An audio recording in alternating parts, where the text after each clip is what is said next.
r/AskReddit, what really successful person was ruined by one stupid thing they said? She's doing okay now, I hear. Not Kanye, that's for damn sure. It's crazy that he got a second chance from the powers that be.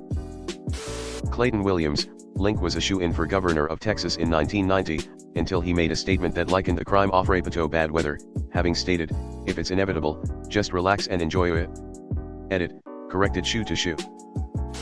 There was a local weatherman in New York who said that on the air back in the 70s. It didn't end well for him either. Link. Gerald Ratner ran a jewelry empire until he made a joke about his own products being crap. An M&M's prawn sandwich would last longer. LOL, one sentence ruined his extremely successful business overnight. Came here thinking of shrimp sandwich jewelry dude. He was on BBC Radio 4 today. You'll be shocked to hear this, but the Sun, and Kelvin Mackenzie, stitched him up and lied about leaving him in peace. It's quite moving at times. And funny. The program is hitting the fan and was on at 11:30 this morning. CeeLo Green actually tweeted, "Someone is passed out there, not even with you consciously. So with implies consent." Regarding sexual battery accusations. Edit, to add, another tweet said people who have really been raped remember. Adam Osborne, founder of the moderately successful Osborne Computer Corporation, destroyed his business by announcing future products that would greatly outperform the current models.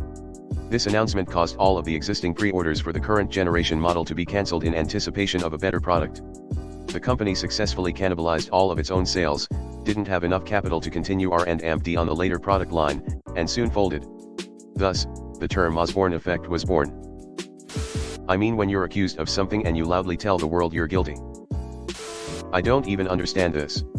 Is he saying as long as the person you're having sex with isn't unconscious, you're all good? Yeah, that's rape. The British boy band Blue were about to push to make it in the US when Lee Ryan, one of the singers, said that 9/11 at the time was blown out of proportion and went on to say something like we should be thinking about the animals instead. Lost their record deal. 1x1 equals 2. And amp, #X200B. Terrence Howard. Didn't help, he also beat his ex-wives. Getting ditched after the first Iron Man movie was a bigger goof. Only 45 off on a fifth of the equation. Michael Kramer Richards shot himself in both feet with that wildly bizarre N-word rant. I watched it again recently and I cannot fathom what was going through his head. I honestly think the insanity of that one is severely understated. He didn't just say the N-word. He yelled it several times at a group of black people in his audience immediately after making a joke about lynching them. Easily the worst comedian snaps back at hecklers moment ever caught on tape. I'm something of a moron myself. Adam Osborne. Jay Thomas. Recurring character on Cheers, playing Carla's husband. Then on a radio show he made a disparaging comment about kissing Rhea Perlman and he was immediately fired.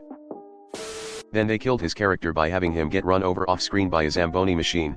He was a hockey player, and at the funeral it's discovered that he was a bigamist with a second wife and set of twins. So Carla changes her name back to Tort Ellie so as not to be confused with the other Mrs. LeBecq, just to fully erase him from the show. Ron Atkinson. Football commentator and former football manager. Inexplicably called Saley the N-word whilst on air, he thought the mic was off. I read that as Rowan Atkinson and my heart skipped for a second. Asterisk no. Not Mr. Bean, asterisk. Jimmy the Greek got canned after saying that selective breeding during slavery had made blacks superior athletes and the only place left for white people was coaching. Okay, this isn't a ruined situation. Atkinson very much still has a career and is still very well liked. This was a glancing blow to him if we're being real. DaBaby was on his way to being one of the biggest rappers, having been on big singles by Dua Lipa and Jack Harlow. And then, for whatever reason, decided to go on stage and say he doesn't want gays with AIDS at his concerts, and then his career completely unraveled from there. Edit, everyone saying his fall off was bound to happen, it literally did not happen until this incident, lol. Sounds like something someone in 1985 would have said. Reds announcer Tom Brennaman. He got caught on a hot mic with a homophobic slur about the city of San Francisco and ended his broadcasting career. He was doing well because he also worked nationally for Fox Sports. There's a drive into deep left field by Castellanos. Glenn Hoddle, a football manager in England who managed the national team and got sacked after expressing his view that disabled people are people who sinned in past lives and were being punished for it. Don Imus, nappy-headed hose. I was an assistant in a journalism class about 7 years ago. We brought that up as an example discussing professionalism when on camera, and one of the students asked was that in the 1960s or something. His jaw dropped when I said it was in 2007. There is an Irish radio presenter called George Hook that blamed a woman's clothing choices for her rape. Lost his job. Keep my wife's name out your FCKN mouth. If all he'd done was yell that at the stage, there would probably have been plenty of people on his side. Adam Smith, a CFO at a large medical device manufacturer in Arizona, decided to go on a rant to a random drive-thru employee about Chick-fil-A donating money to anti-LGBTQ orgs and accusing the employee of being a supporter just because she was working there. He filmed the entire thing and posted it online hoping to get adulation, only to end up losing his job, being completely unemployable and ending up on food stamps. Dude really thought he was gonna get applause for shaming a poor. I'm really surprised nobody said Papa John yet. He built a pizza empire and was in every commercial until the racism came out. I've had over 40 pizzas in the last 30 days. My husband and I still quote this at each other regularly. B.O.B. due to all the conspiracy things he said, especially about flat earth etc. You couldn't go anywhere without hearing his music and he was a massive success. He seemed to be destined to be around for a while, and then he just drove people away. Damn, guess who's gonna be disabled in their next life? Kramer. Every time I see this backdrop I think about Kramer fucking up. Paula Deen? Hers was actions as well as words. Who the fuck does a plantation-style wedding and then hire only black wait staff? Ashton Kutcher and Mila Kunis for defending Danny Masterson rape charges. It's still early so we shall see how it affects their careers. Around this time Demi Moore released her autobiography and it had messed up stuff about him. Like the fact that he asked for an open relationship and invited a third person into their bedroom. He also slept with one of the friends of Demi's daughters.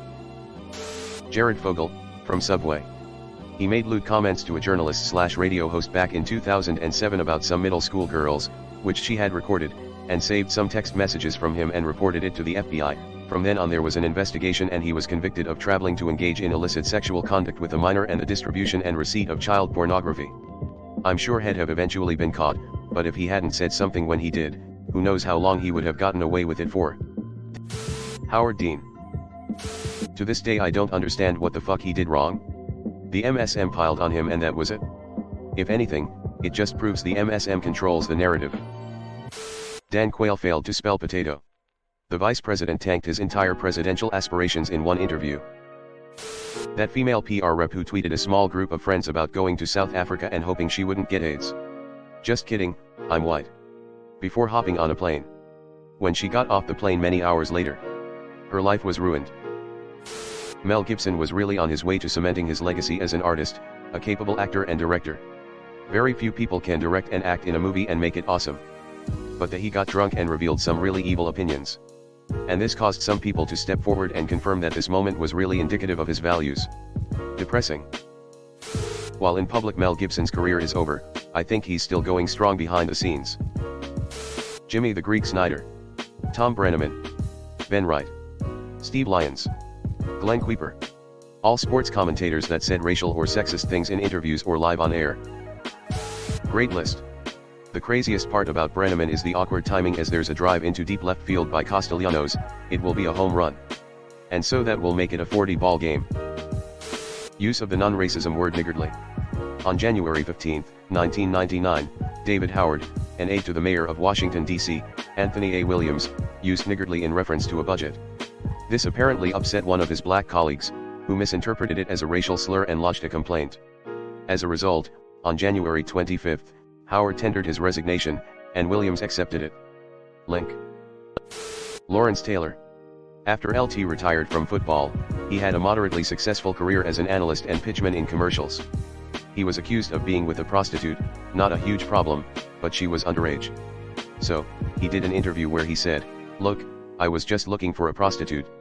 I wasn't checking IDs or nothing." Career was over in an instant. From a lot of what I see, the Elon Musk public opinion flipped when he got really into Twitter. The public perceived him to be a super smart guy who must be a genius.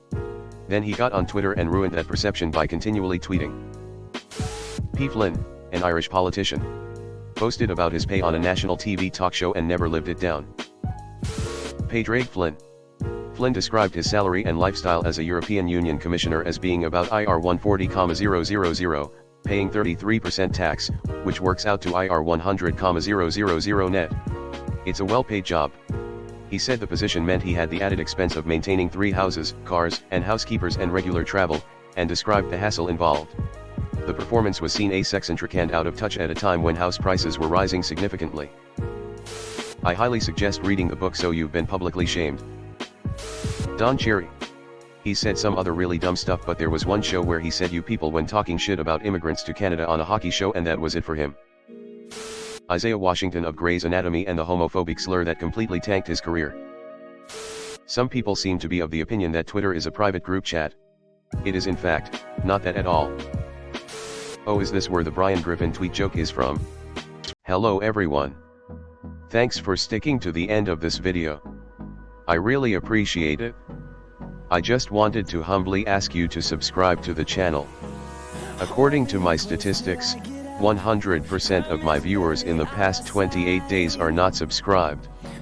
I have always wanted this channel to reach 1000 subscribers, and if you want to support and be a part of that, subscribe.